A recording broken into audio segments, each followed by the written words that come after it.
Welcome back to the Doing Good podcast, where we celebrate volunteers, their stories, organizations, and passion for making a difference. I'm Megan McInnis, your host for this episode, and I'm glad you're here with us. After listening, we encourage you to share this volunteer story to hopefully educate or even inspire someone to act. Now, on to celebrating those who are doing good. Welcome to the Doing Good podcast. Thank you for tuning in today. I am thrilled to be interviewing John Witherspoon. John, would you briefly tell us a little bit about who you are and the organization you're volunteering with? My name's John Witherspoon. I recently retired from the military last August. The organization I'm volunteering with and the president of the board for is Beacon Rescue, located here in the Clarksville, Tennessee area. You mentioned both your background and the current nonprofit, and I feel like volunteering is often a mixture of both purpose and necessity. And that's usually how nonprofits begin, is someone sees a need and suddenly you're the person stepping into solving the problem or providing a solution. So, John, you're a part of Beacon Rescue, a team of veterans and first responders who rush toward disasters most of us flee from. But you didn't start out as a volunteer. What was the turning point that made you say, this is where I need to be? I guess in our country, when you join the military, since it's a volunteer organization, it started with that. Before I joined the Army, I went overseas and did some mission trip building structures in the middle of the jungle in Papua New Guinea. And so I really enjoyed that. And then I decided to join the military during college. So I volunteered with that, got to work with some excellent folks. And then during my military career, I also volunteered to try out for Special Forces, which I completed my training and then got to work with credible individuals in a really small team type environment. And I really enjoyed that. One of my teammates, as I was getting ready to retire out of the military, a few years before that, he had a ministry because he had retired before me, where it was a homeless ministry here in Clarksville. And so the kids and I would volunteer with that, and we'd go minister to homeless individuals in their camps throughout town and stuff like that. So that was a great opportunity. And then throughout that time, I started volunteering with other organizations. Eventually, we stood up Beacon Rescue because we had worked together at different times and just really wanted to work together and create an organization that can just really help out in crisis response and bring a little bit of organization to disaster response. Wow. And so how long have y'all been around now? Just a little bit over a year at this point. Congratulations. Well, That's thank you. great. I understand Beacon's motto is, let's see, I think it's deploy, help, and ignite hope. And is that right? Serve, partner, train is one of the things we talk about, where we will go to a disaster and we'll serve in that disaster. We Mm-hmm. like to partner with local emergency response organizations, and then also train with them, train our own volunteers, and just really work together with the local authorities. In fact, later on this month, we'll be hosting, well, we've provided some training slots for Irwin Fire Department in East Tennessee. So they'll join us at a Tennessee Association of Rescue Squads swiftwater training course. And so some of our volunteers will go. We've provided slots for them to go. And then since I've already done the training, I'm bringing my middle son, and we're going to be the cooks and just provide backside support for those guys. Great. That's not what I expected you to say. That's great. It's kind of for us at Beacon, it's a family experience. All my kids are involved. My wife's helped out on various deployments and things like that. But search and rescue itself is tough. It's both physically and emotionally demanding. Yeah. So after the calls and the rescues, what keeps you going? Like, what is your why? Why do you keep going back and doing it again and again? They always say that you get more out of serving than you do out of sometimes being served, right? Mm-hmm. But to see people in that toughest moment of their life, and then being able to help them out of it, it gives you a really good feeling. And sometimes, it's it's just doing the little things that really helps people out, and and getting to know the people that you're helping. And it's always encouraging to see the local people show that resiliency and come back. And it just kind of gives you hope for the future, because a lot of times people talk about the lack of resiliency, but a lot of times when you're out there, you see some real, genuine resiliency in the people that you're helping. So how would you balance, I'll say, the clock ticking against treating someone not as a victim, but more as a person who deserves dignity? If someone is seriously injured, your primary task is getting them to definitive care, whether that's a hospital with the trauma center, whichever, right? That's your primary task at that moment. And then once that's done, start then you start working on just interacting with folks, and helping folks with other things, right? Debris cleanup's not necessarily the very first thing that needs to happen. You have to make sure the people are okay, and then you start cleaning up debris and doing all those little things. So that really, keeping that focus really helps with that. Sometimes you may not be doing search and rescue. You may be doing another task, and then notice that somebody needs help, and you immediately go and start helping, in that manner. So just being capable of doing those things is extremely important, and that's why one of our things is training, sending people to recognized schools for swift water training and things like that, so that if they you know come across this situation, they're able to act and do it safely. In your work with what I would call not just these firefighters and maybe other first responders, but also the nonprofit professionals who are they're in it every day. What is a gap that volunteers from Beacon Rescue fill when their own systems or maybe the community's systems are overwhelmed? You hear a lot of complaints sometimes about the government and things like that when there's a disaster, right? A lot of people like to complain, but at that local level, you'll notice the fire chief might be trying to run, the fire department and respond to all these things, but his house also might have been blown away in that tornado or in that hurricane.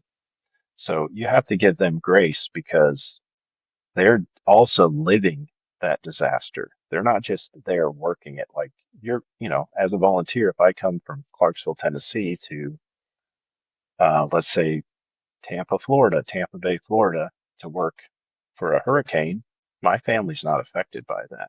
But all those first responders' families and homes and things may have been affected by that. And so the best strategy that we use is we just partner with them, and we try to uplift them, help them to try to get the best result in the response. And then also work with various other nonprofits in the area, so that we can be more effective, more organized, put the right resources to the right areas, and just work together and not compete with each other.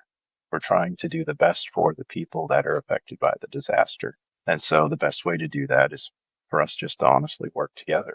Every disaster is different, for sure. And then absolutely every community is different as well, but we all have our common factors, right? In moving forward, whether for Beacon Rescue or maybe for communities in general, what is one change you would suggest for these communities to make to help save more lives? like you said, each one's different, right? A hurricane you can see coming from offshore and you're kind of predicting it and stuff like that. And, a lot of times if people will just evacuate, then we have a lot less life lost and things like that. The property's still going to get damaged whether you're there or not. Tornadoes spring up a little bit more quickly, so you may not be able to evacuate, obviously, and an earthquake can come all of a sudden. Um, so preparation is probably one of the biggest things that people can do. If you know you're in an area that's affected by a certain type of disaster more frequently than others, just be prepared. Prepare for that disaster to come. And in a hurricane area, that might be just having a good evacuation plan and a place to go. You're right. You're right. And to what you're saying applies not just to families, but to communities or I'll say neighborhoods, like people who are connected in some way. And especially in this area with the military base right nearby, there's just an influx of manpower to help when something happens. We get, you know, the units go out and they take care of their soldiers, and then they take care of everybody around their soldiers' house and stuff like that. So it's pretty encouraging to watch. Um, Beacon's model, from what I understand, really hinges on the critical window right after disaster strikes. Um, so would you paint us a picture about how does your rapid deployment actually change outcomes? When a situation happens, you've got a search and rescue window. It's right after the incident for, up to about 24, 48 hours, stuff like that, right? Where you're actually searching for people. After that, we go into more of a health and welfare check type system. And we've also found where you're just checking on people, you'll find somebody who doesn't have a way to heat their house. And if you can provide them that, you're actually kind of rescuing them because if it's winter time and it's getting brutally cold and they can't heat a room or keep themselves warm, they can succumb to the elements, right? So generally that's kind of how it works. You start off with the search and rescue portion, but once everybody's either been identified as being okay or found, things like that, then you start doing health and welfare checks, just checking on people, making sure they have the basic necessities, food, water, shelter, possibly heat if it's a wintertime situation.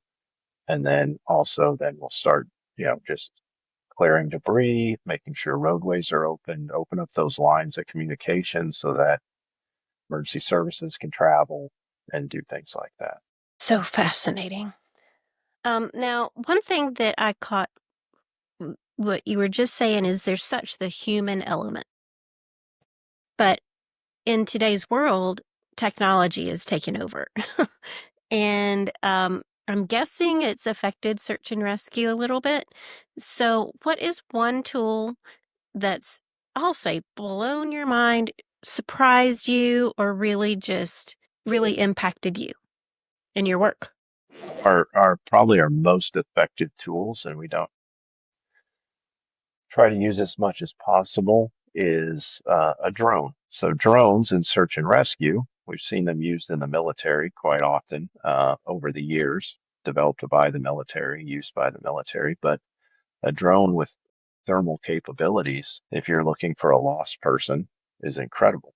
Because you can fly over things, over areas that you don't even have to walk through and look for those heat signatures of the person you're looking for. So that's one piece of technology that we use that's just been extremely helpful. Well, given your vast history now and experiences, well, what is a simple thing most people overlook that could save their life? One would definitely be, letting people know where you're sheltered in a house. If you typically shelter, if you shelter in your house, having that plan. The first time we do something shouldn't be during the disaster. So if you have a sheltering plan, practice it and then just have enough supplies, especially in a tornado situation. Tornadoes come through, they're usually not very wide. The local communities usually do a pretty good job of taking care of the local area, but have a little bit of supplies so that if you are trapped somewhere for a little while, you can you'll have some food and water. But yeah, have that plan, practice that plan is probably one of the best ways.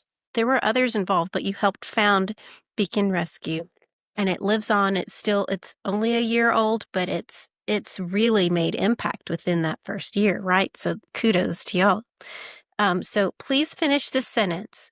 If Beacon Rescue didn't exist, I guess I would find somewhere else to volunteer.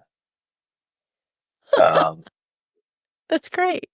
I also, since retiring, joined the volunteer fire department, and yeah, so I'm actually busier in retirement than I was active duty, probably. I love it.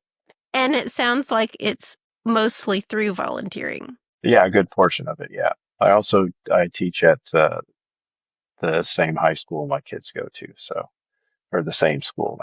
My kids go to school and I teach there as well. So For someone listening who thinks they want to help, but they don't have the military background, or they're not a first responder, they don't maybe know where to start, what would you tell them? How do you find the place where you're needed? well, if you look in your local community and see if there's volunteer organizations where you can serve, get training, get your CPR card, go to some basic medical training, first aid training, start doing that, making yourself more capable, I guess is what I'm trying to say. Make yourself capable. So when there is something that happens, your neighborhood gets hit by a tornado, you're an asset to that neighborhood. You can come out, you can start helping your neighbors.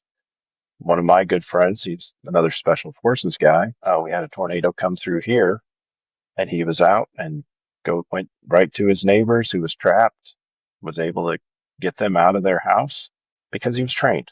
He had training and he could do that. But everybody's capable of that. Get get yourself trained, get yourself and then be willing to help. It's definitely an amazing reminder that volunteering is not about maybe having all the answers, but about being willing, training, getting prepared, and showing up with whatever you do and letting compassion lead the way. So, to our listeners today, if John's stories moved you, don't let your response stop here. Visit beaconrescue.org, that's spelled B as in boy, EACONRESCUE.org, to learn how you can support their mission or take his advice and be willing, and reach out to any local organization to train, to just get started. Small steps become lifelines, right? One step follows the next. So we just appreciate you, John. Thank you for today. This has been the Doing Good podcast. I'm Megan McInnis. Together, let's celebrate those who are doing good. Thank you for listening to this episode of the Doing Good podcast. If you enjoyed our conversation today, we invite you to subscribe or rate us on your favorite podcast platform. And follow us on Facebook, Instagram, Pinterest, LinkedIn, or YouTube at Doing Good TV. Doing Good is a 501c3 nonprofit. Please donate to support this podcast via the donate button on our website, doinggood.tv. And while you're there, nominate a volunteer you know for us to celebrate on a future episode. Together, let's celebrate those who are doing good.